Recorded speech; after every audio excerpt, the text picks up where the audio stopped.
Hello everyone, welcome back to a new episode of How Do I Beat This. Today we have an episode where we had a Protoss asking Arstam how does one hold a fort base versus Terran.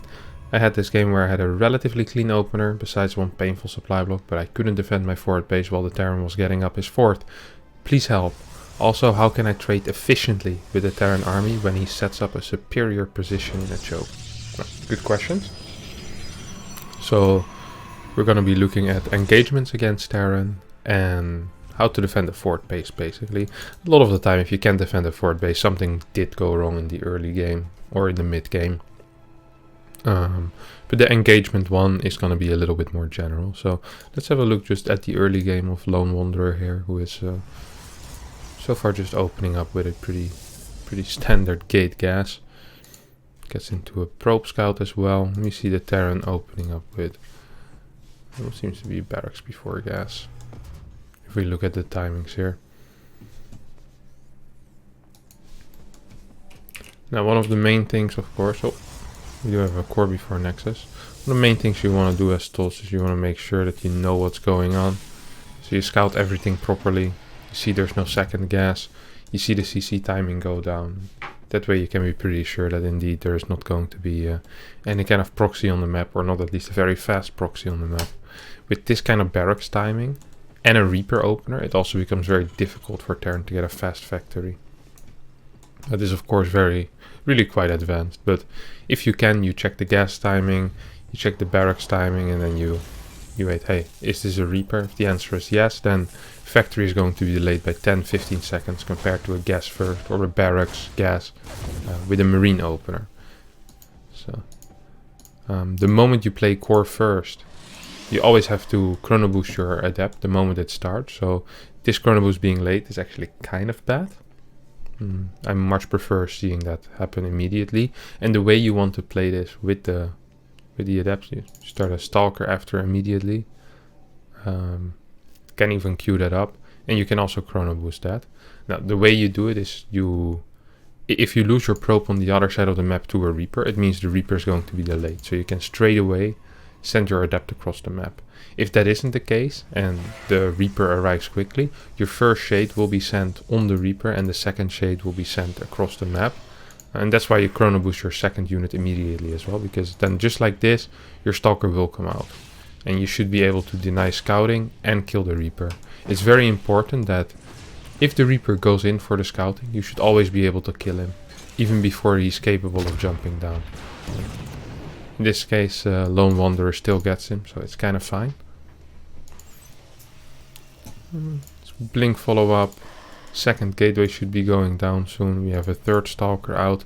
Once you kill the Reaper, you can in theory send everything across the map. But if there's a bunker, there's no need to send this Stalker across the map. So you might as well just leave it on. You're not going to be able to achieve too much anyway. But you do need the first two units across the map. Gateway. Second gateway is a little bit delayed for no real reason. Robotics facility is at a fine time. Nothing wrong with that.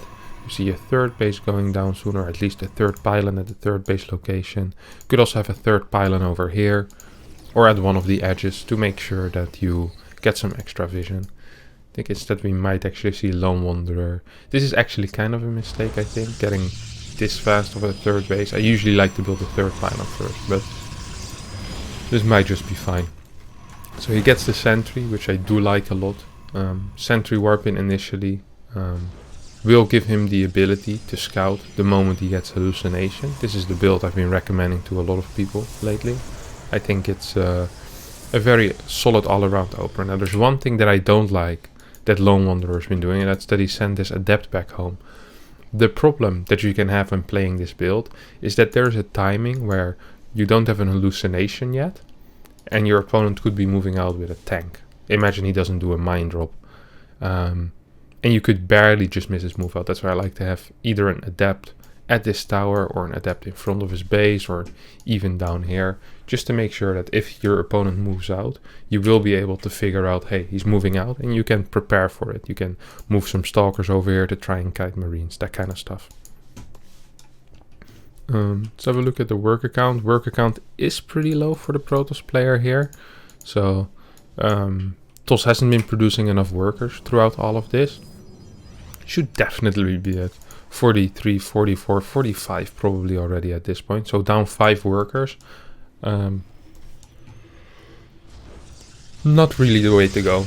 On top of that, units are out of position. So when you do a setup like this, the beautiful thing is that you don't need to be in the main base, right? You have vision over here, you have vision here. You could even have a probe over here or one of your units over here. And then you can just be with all your units positioned in your mineral line in the natural. Because the moment you see him fly in here towards your main base, you still have enough time to get to your main base.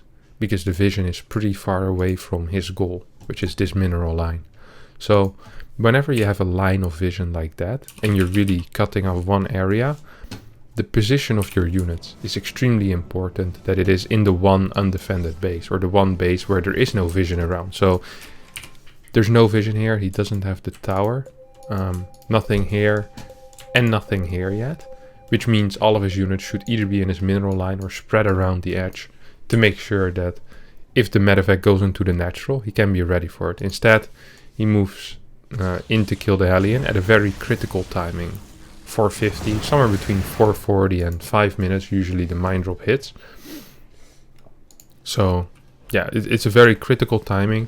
He also should be aware that there's a big possibility that this indeed is a mine drop, because he sees a tech lab on both the starport and the factory, but there's not a single factory unit or a single starport unit out, which means either there's a factory unit on the map, in this case could be maybe a cyclone, or well, just a cyclone, or there is like a raven on the map or something, or a single banshee. That doesn't make much sense. I'd be very, very wary of what's happening if I see not a single starport or a single factory unit with my hallucination scout. So let's continue. So I always try to be in position. This fort gas is too fast, it's not necessary yet. I like that he's warping in more stalkers, so even though this is gonna be a relatively easy cleanup, right? Yeah, you really should get that. Yeah, it's a good cleanup. It's still this is not how you're supposed to play it. You're supposed to not let him get in whatsoever. So in this case, like I said, I don't actually mind it, because his opponent lost his medevac and you only lost some mining time, so it was a good trade. But yeah, it isn't how you're supposed to do it. Against better players, perhaps you lose 3-4 workers and he gets away with both mines, That's not the way you're supposed to do it. Now, second Twilight is obviously a mistake. I'm not a big fan of a robotics bay, especially if your opponent is getting tank Raven. I think it can be okay to get a robo bay if your opponent is playing straight mine, but then the robo bay also needs to be a little bit faster. With the robo bay, the fort gas does make sense, by the way, so I do like it in that case. I just much prefer playing charge myself, just charge lot arc on 8 gate rather than Colossi. But it is playable. It's just a little bit tricky against Raven, because when you play Colossi like this, your Colossi is delayed. It's just a fact. And if you get pushed by an opponent with a Raven, you're gonna have only a single Colossi by the time he has one interference matrix. And sometimes you're gonna have 2 Colossi by the time he has 2 interference matrices. So then he just pushes in, he sieges up from a distance, the interference matrix is one of your Colossi, and all you have as damage output is just Stalkers and Immortals.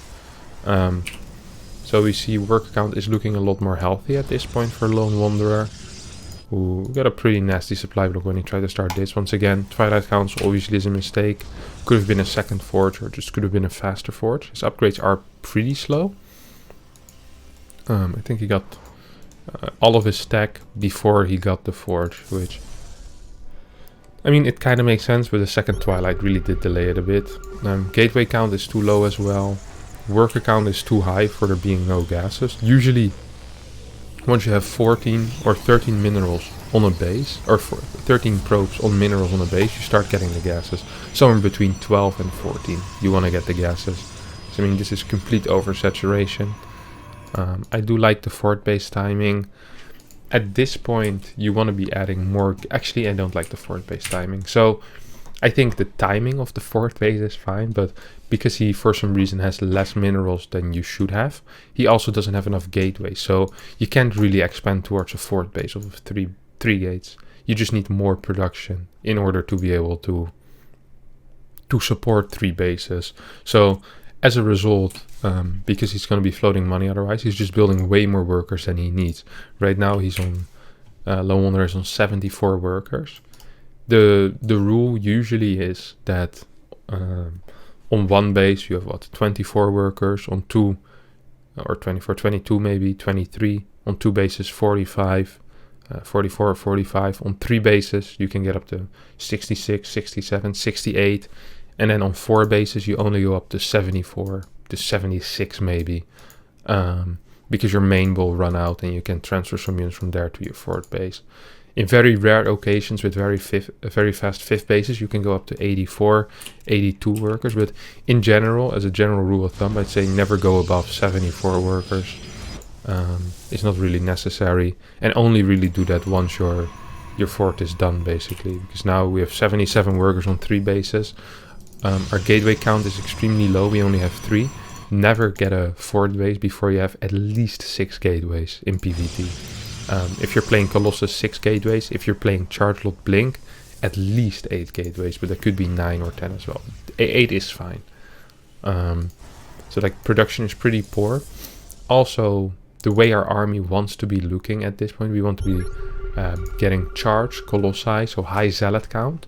And that's going to allow us to save up a lot of gas. And that gas is going to be invested in Archons as soon as possible. So we get a Templar Archives with this as well.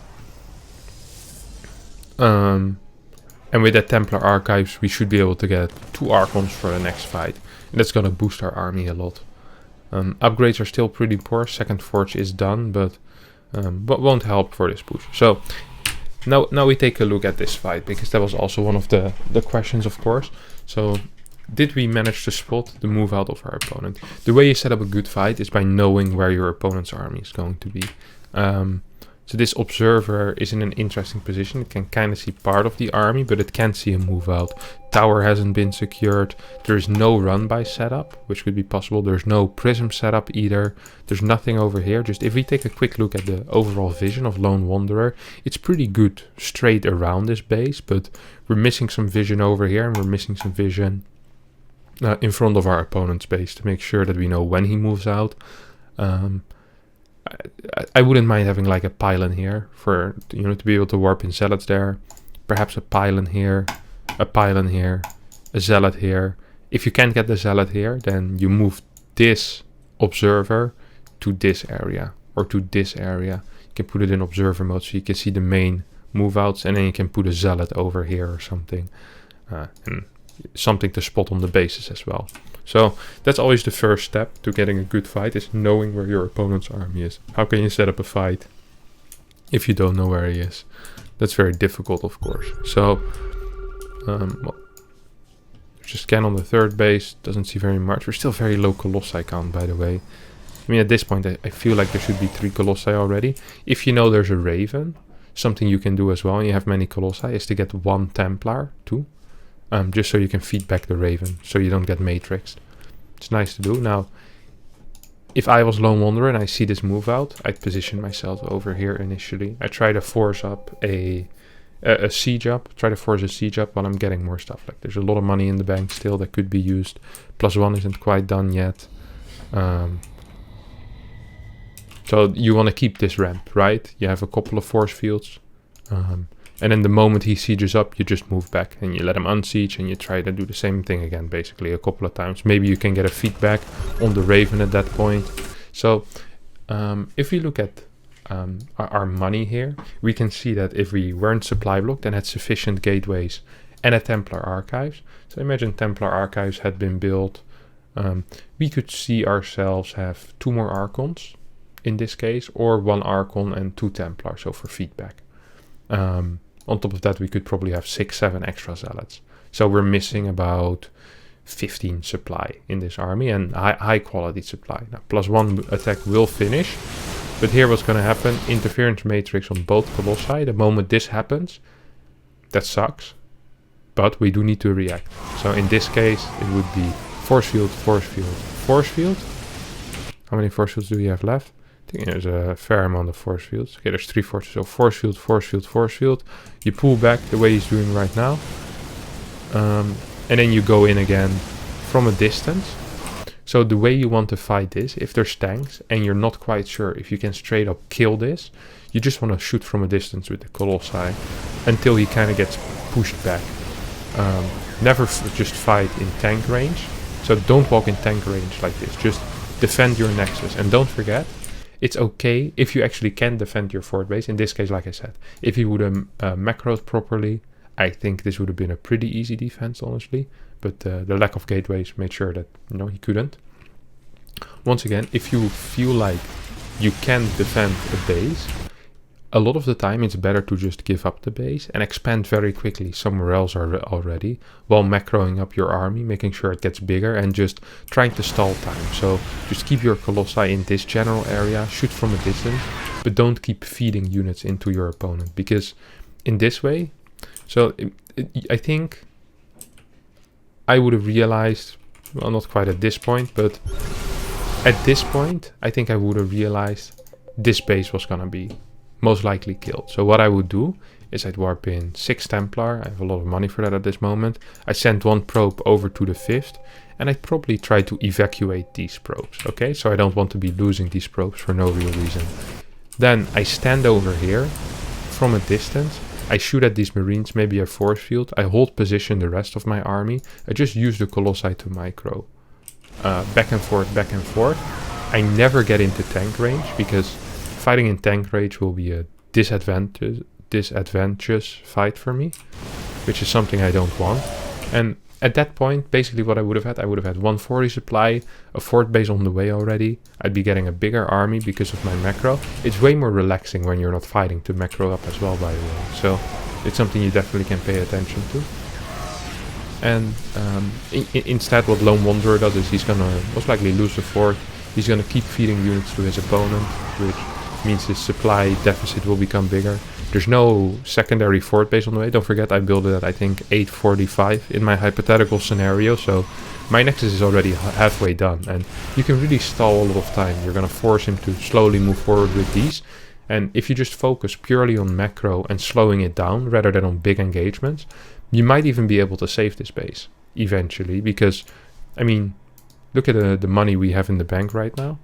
There is only 7 gateways, still a little low, should be at least 10 if you're on 4 bases.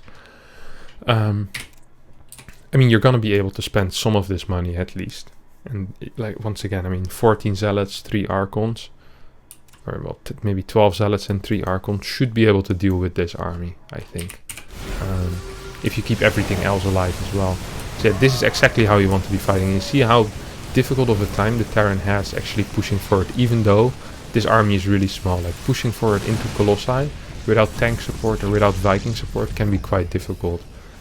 And that's even when this army is really slow. And right now, Lone Wanderer's like, oh crap, I probably should have rebuilt a fort already. Don't forget, I built it at 845. This base would have long be done already. Or well, not quite be done, but almost be done. I think right now it will be done, right? 71 seconds, yeah. And then perhaps you can make a defense here. Or you can even take it here if you want. But yeah. That's kind of how you want to defend, in case you can defend at different bases. You build it somewhere else immediately and you focus on increasing your army. At this time, Stalkers really have no use, I think, because you want to be getting Archons for extra damage. It's more important to get Archons than Stalkers at this point. They do splash, they do fine with Vikings as well.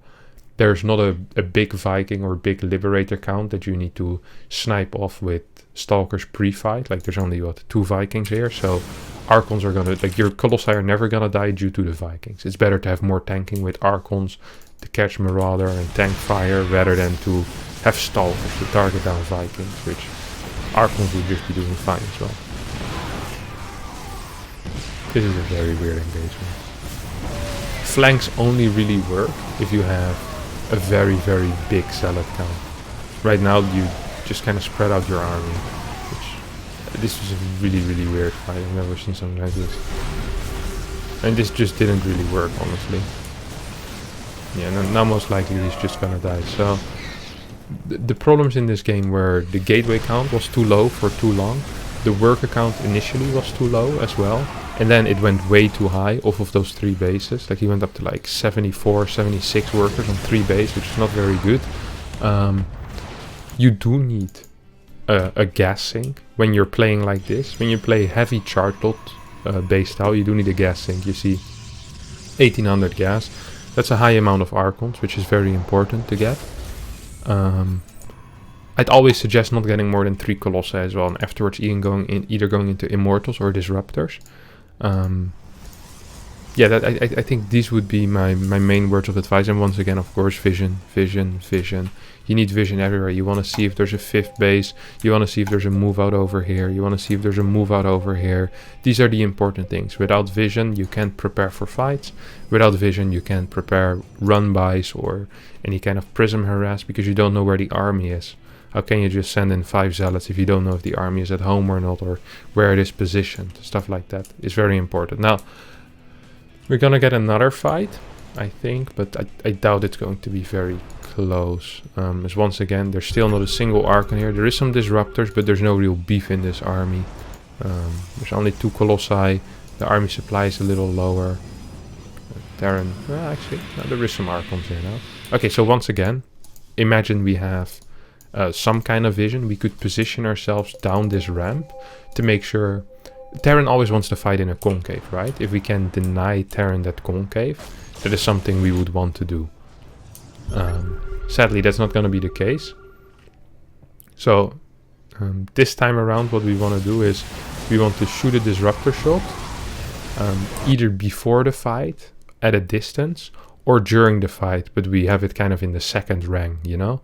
The second rank of units. You have the Zealots, the Archons, and here's a Disruptor, something like that. And the thing that does with Colossi is it pushes this army away, so you have time to focus down the Vikings. That's something you could do. There's very little Vikings still, so imagine you use the Disruptor shot now. Either the Terran is gonna eat it, which is good, or the Terran's gonna move back, and in which case you just use your Stalker, your Colossi, and you just go like this, you target, pop, pop, pop, pop, pop, pop, shift click target, and all of these will die, basically. Very quickly without being able to kill a single Colossi. And a lot of the time you're going to be able to get a shot off as well with your Disruptor. Now this fight is still relatively good, honestly. I think if he actually would have had the Disruptor in the fight, he might have been able to win this fight, Lone Wanderer.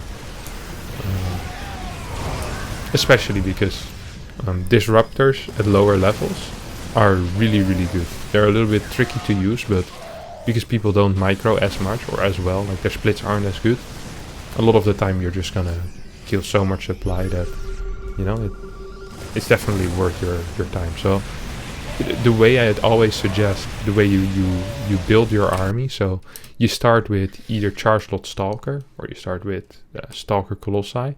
After 3 Colossi, so imagine you start Charge Lot Stalker, then you go into Archons, and then you can get into Storm. But if you start like this guy did, you go 3 Colossi, then you get Archons to basically complement your charge lots. So Colossus, 3. You can get Archons before you have 3 Colossi. Basically, once you start getting gas, you get Archons, and you don't. After you have 3 Colossus, you can get 1 Prism, and you get a second Robo and Disruptors afterwards. Basically, that's the ideal way to go about it when you play Colossi.